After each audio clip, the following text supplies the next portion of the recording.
So, gone ahead and taking down all the masking and plastic and all that good stuff inside here.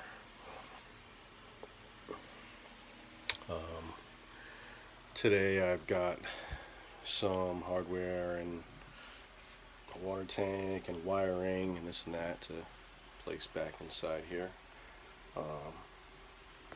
Other than that, we're looking pretty good.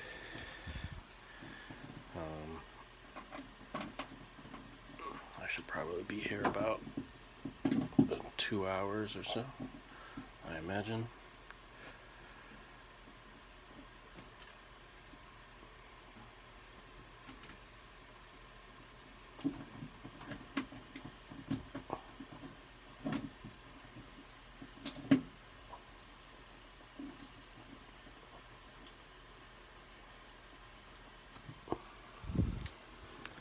And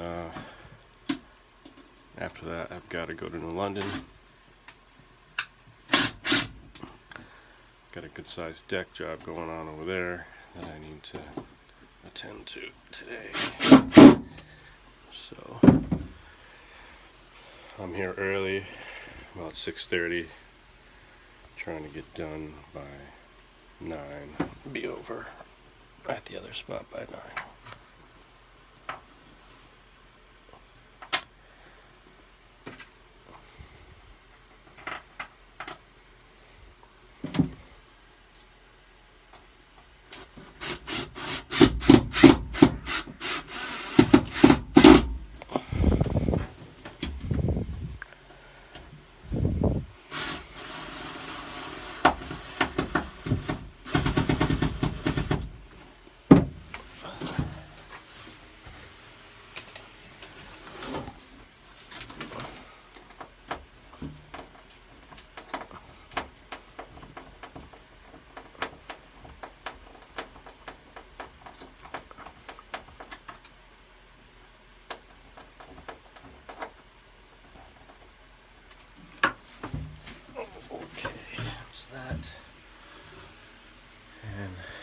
So I'm gonna have to put this camera down, get the tank, some of these other things situated, and I will be back.